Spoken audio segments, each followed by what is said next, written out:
For the diaspora coming into the country, I think first they need to understand what is the skill set that they have, what is the talent that they have, what do they know about that market they're going into. Because sometimes, we also have this, forgive me, mindset that we think that because we're coming in from the first world, we know it all.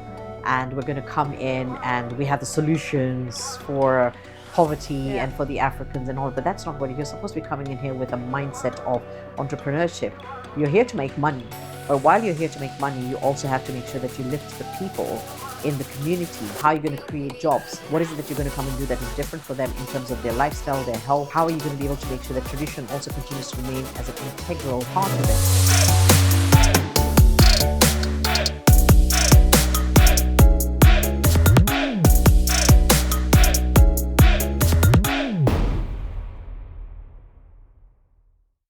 Hello, everyone, and welcome to another episode of the Diaspora's Guide podcast.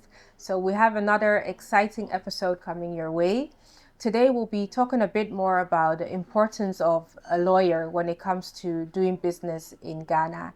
So we have our guest for today, who is Mr. Cephas Omenyo. He's a corporate commercial lawyer in Ghana, and I'll allow him to introduce himself, and then we'll just dive in with some questions. So stay tuned. Cephas, you're most welcome to today's episode. Thank you. Thank you for having me. Excellent. So, those that are watching you probably do not know you. So, could you briefly just introduce yourself to us? Well, simply, I would say I'm a lawyer.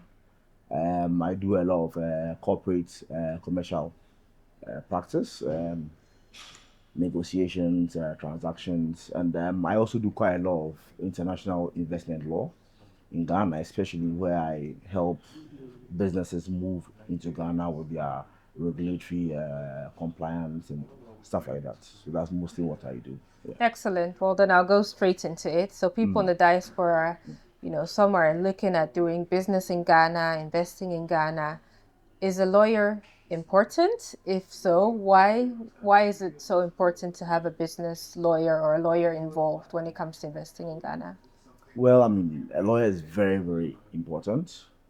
I would say it's not a must, but it's ideal because you see, it's a new space you are in when it comes to moving into Ghana. The laws in Ghana work differently, and they work with a different level of efficiency and scale.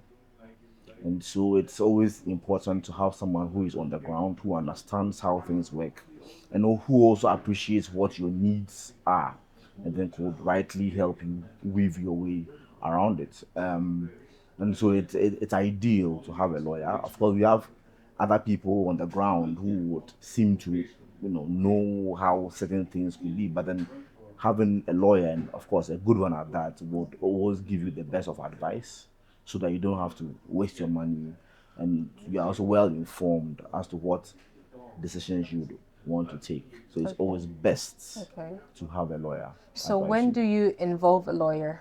Let's say you just have an idea, or maybe you have some capital and you want to invest. At what point do you bring a lawyer on board? Ideally, you should have the lawyer involved at the beginning when the idea is birthed. Okay. That's when it's good. You want to involve a lawyer to let you appreciate the practicality of the idea, and also let you know what the requirements are, so that you don't have to move into Ghana and realize that you can't really meet what the requirements are.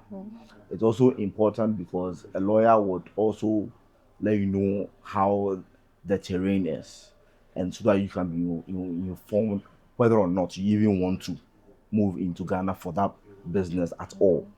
And so when the idea is birthed, you start looking for a lawyer, share the idea with him or her, and then they could advise you rightly for you to be sure you really want to take the path you intend to. Okay.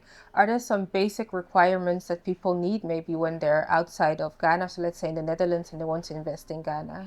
Yeah, I mean, so of course, the very first thing is that you need to appreciate how our corporate structure runs. So in Ghana, we have different forms of corporate arrangements. You can have a sole proprietorship, you can have a partnership, unlimited liability company, and limited by guarantee, or limited by shares.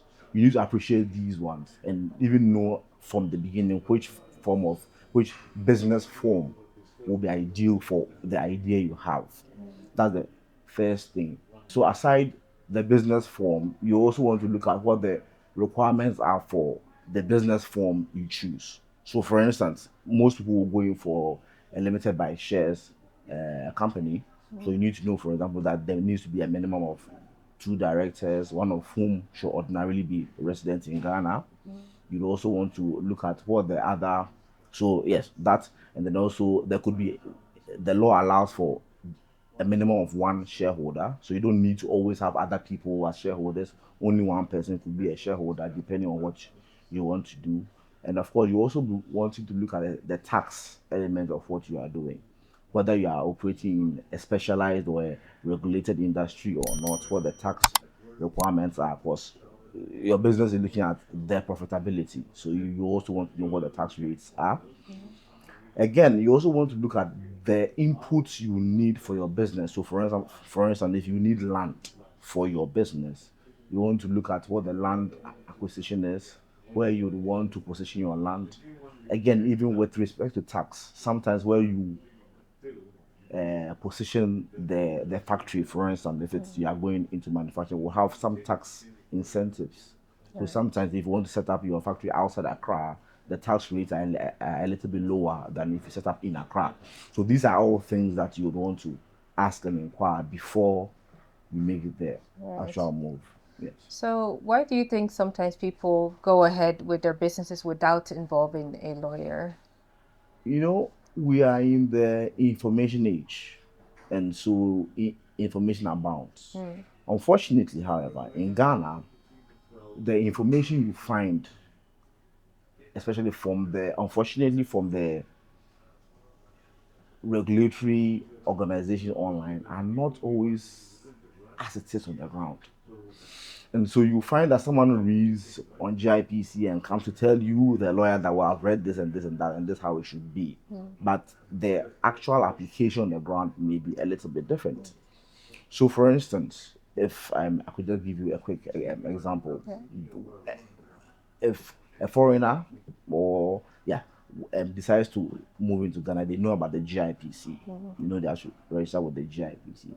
But the GIPC has some exceptions, which if you don't read well, you may not be able to tell what the exceptions are. Even with the exceptions, where you don't have to meet the minimum equity requirement of 200,000 or 500,000 or a million if you are into trading, the RGD still requires that if there's a foreign element, then there's the unwritten rule of a minimum of $50,000 for your stated capital. That is unwritten, but in practice, this is how it is. So that's why it's always best to have someone on the ground to expose all of these loopholes. So, but then because people feel they can read online, what they read is enough. And we also have other people on ground who seem to know everything on the ground, and so they'll tell that you don't need to hire a lawyer; it's too expensive. We know how to do this and that. That is fine. But you see, whenever there's a problem, they would now be running back to a lawyer, and so people feel they are well informed, and so they don't need a lawyer. But then in reality, it's always best, at least for the start, to just ask a lawyer to write you an opinion, or what we call a memo on doing business in Ghana. At least that will be from a professional who have highlighted every single detail. If you want to move on with that thing from there, that's okay. At least you have been well informed by someone on the ground. So even though information abounds, not all is right. Yeah. And I think that's where a lot of people in the past have made some mistakes and lost a whole lot of money. And so there is a big group in the diaspora that's saying, you know what, investing in Ghana, I'm okay. Because all I've heard are horror stories of people losing money. What is your take on that? Is it really the case that investing in Ghana is so risky, people should stay away from it? Investing in Ghana is not risky. It's only risky if you fail to measure your risk. Okay, if you move into Ghana thinking there's no risk, then you're at high risk. But if you do appreciate that everywhere in the world there's some level of risk, then you begin to mitigate your risk. Getting a lawyer is one. Getting experts in any other field that you want to move into, getting a business person to give you a business view of things. You need, these are things that you do to reduce it. People are moving into Ghana every day and making good money in Ghana. If the risk was that bad, they wouldn't be making money in Ghana. And so, for instance, if you decide to buy land, you are doing business and you have to buy land, and you do not take time to reach out to the right people, do your right searches, and put all the things you have to do to ensure that you are not being misled, then of course you would eventually be misled. So, for instance, someone walks to me and says, well, I'm going to buy land and I'm going to do the search. I have the site plan and I think this is enough for me to make a decision. I have a look at the site plan. It doesn't even bear the name of the person he claims to be the owner of the land. Right. So these are the little loopholes. And so if you fail to do the right thing, then the risks are there. But if you have the right people, they will advise you rightly and even can advise you the extent to which you should go, how much investment you should make to ensure that your risk is minimum. Yeah. So the risk is not that it's not the risk. Ghana is as risky as any other country, depending on the risk mitigation measures you choose to implement. You've already mentioned some examples, but is there any case that maybe you've personally witnessed or heard about where someone lost a lot of money just by not putting one or two things? Yeah, I mean, I actually have a very recent example of clients who move into Ghana and want to buy gold. They come in and I'm like, I actually advise them that look, if you want to buy gold, there are certain institutions you should deal with. With them, the price may not be the best, relatively, but you are assured of the safety of your investments. And of course, they were also advised by other people on the ground who were assured them to give them gold at lower prices. And then they go and then they are told that they need to pay a percentage before they can mine the gold for them, and they pay a percentage and there's no show. They go and pay another percentage. They end up spending about $300,000 to $400,000 in paying small percentage for gold. Eventually they realize that look, they have issues and they now come back. And then of course now they now agree to do that right after they've lost money they shouldn't have lost. Same for land. There's a right way of acquiring land. And the client comes and says that, oh, this is a Ghanaian I know from the country I am from, and he has a brother on the ground who says that this lands are safe. You want to invest in this land. You advise them to get certain documents for me to look at and do search and do a few things. So that, oh no, we trust the person. They pump in so much money, and then later on, they come running that look, the person who said he had land, he didn't really own it. He was selling on behalf of someone, and the person stories upon story. I mean, there are a plethora of them. Yeah. But then in all of these stories, you realize that if they had taken their time to reduce and put in risk mitigation measures, they would have made such huge losses. And what do you think of involving family in business? So let's say you're out in diaspora, but you have some family members here that maybe can help assist you with the business. Is it a good idea? It's not a bad one. But you see, when it comes to business, there's no family. Everything must be on paper. We trust, but we'll still have to put everything on paper. Right. Even for friends, even for spouses. And so if you are in the diaspora and you want to engage someone, since you're not always based here, the best is to get everything written down on paper. Do not trust anyone. Get everything written down on paper, get all the terms and clauses or whatever it is that that will ensure your interest is preserved. And then also, of course, getting a good lawyer will also help to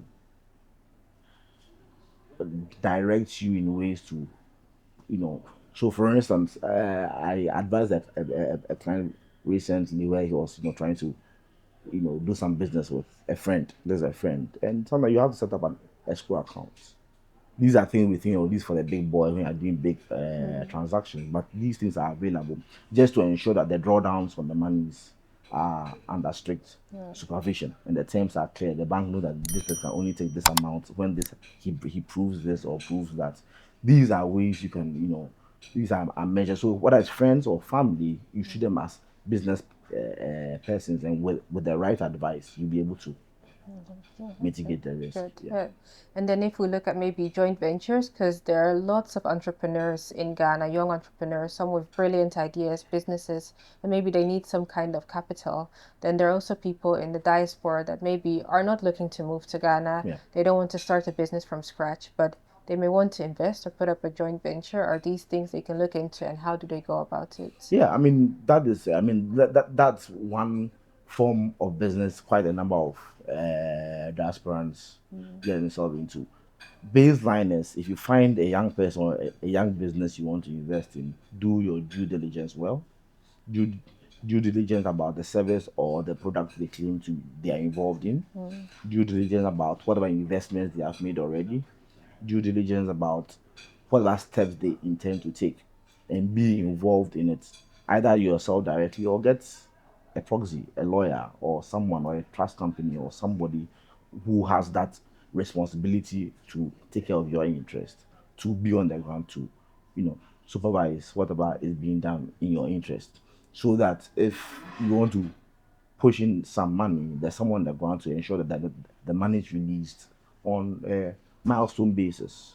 So instead of you pushing in 1 million, the lawyer, or there's an agreement that holds the money and is released as and when each milestone is reached, just so that you are sure that the money is being put to the use for which region you are entering the JV. So the JV can be, drafted in a way to ensure that your risk is not so much. So yeah, that is something that is done, and yeah. So earlier you mentioned, I mean, I think it's obvious now that a lawyer is very important when it comes to doing business or investing in Ghana. Now you mentioned it's important to have a good lawyer.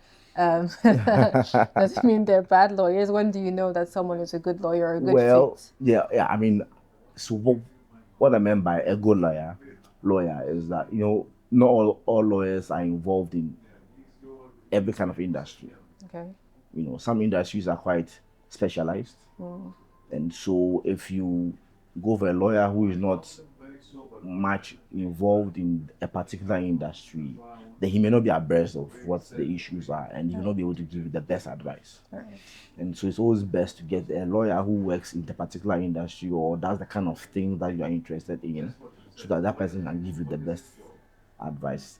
Well, I mean, a lawyer may have an idea, but then he may not be the person who works in that space every single day. So a few loopholes here that he may not be able to give you that advice. It's always best to get a lawyer who practices in that kind of field. Then he gives you the best of advice. That makes sense. Okay, so you get to deal with different types of business people. Are there certain industries that you've noticed that, hey, these are quite interesting industries that potentially the diaspora could or should look into? Well, now a lot of money is being put in agriculture and the entire value chain. So from planting, harvesting, adding value. So manufacturing, so whatever you produce, adding some value or of sorts to it. That is one business area that fetches some good money. I have a few clients who have been involved in some tomato. They can the tomato, and in Ghana it's seasonal. Yeah. And so they can it, they store it, and when it's out of season, they make their money. And I believe that it's best, depending on what your interests are, to get a business, what do you call it, a business person to do the research, market research in the area to always advise. But I know agriculture is one, and then food basically. So any form of food, and of course the fast, what do you call it, fast moving consumer goods, right? Like this. These are things that, and of course once you have your pricing right in Ghana, you do well. Yeah. How about real estate? Is it still an interesting sector for people to look into? It is. However, I think from my experience, clients who have ventured more into relatively affordable real estate are making good money. High-end, luxurious, yes, you can make good money, but in terms of your volumes, it's not always that high. But Ghana has a huge housing deficit. And so for the few ones who have moved into affordable housing, good, reasonable affordable housing, are always sold out. And so if you want to move into real estate, I would advise you look at affordable housing. Once is real affordable housing, or there's a good financial payment structure, I believe you'll do, because there's huge housing deficits. Huge, yeah. Thank you very much for everything you've shared so far. I think above anything, you've made it very clear that a lawyer is key, especially if you're looking at avoiding risk when it comes to investing in Ghana. Now, I will finally ask you, what is one thing you think a lot of people overlook when it comes to investing in Ghana?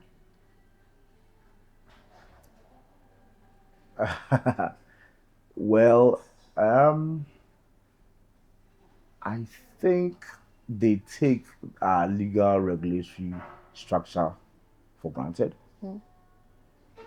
For reasons I do not know, but you realize that for most clients, they only get a lawyer after they've done everything else. And then they want to incorporate, and then they feel that a lawyer is needed. Or they actually start business, they have a problem, then they start now looking for a lawyer. Yeah. And so I feel that just as you would want to get an investment person or a specialist in the field you want to move into, you always it's best to get a lawyer right from the start. It will help you, it will save you a lot of headaches. Right. Thank you. Okay, so I'm coming to ask you some random questions, so you just give me an answer off the top of your head. If you could only eat one dish for the rest of your life, what would it be? Rice. Any day. Rice with... Anything rice. Wow. Anything okay. rice. Yeah. Okay. What is your guilty pleasure snack?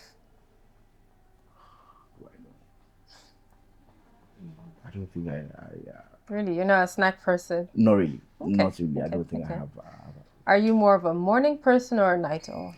nights. Night. Okay. Okay. Coffee, tea, or something stronger? None of the above. I don't really do that. Yeah. Banku or fufu? Fufu, I think. Okay. Yeah, fufu. Okay. Yeah. What's your favorite spot to relax in Ghana? Well, I play a lot of golf. Okay. Yeah. Okay. At least 3 to 4 times a week. Okay. Outside of Accra, if you could live in any city, town in Ghana, where would it be? Chakradi. And why?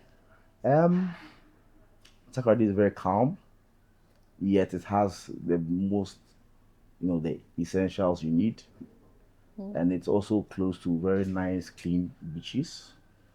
Now the beaches in Chakradi are because of this the menace, but then it's close to Buswa. Buswa has nice beaches, and I really do enjoy them. Twice or thrice in a year, I spend some time there. Nice. Yeah. All right. Thank you.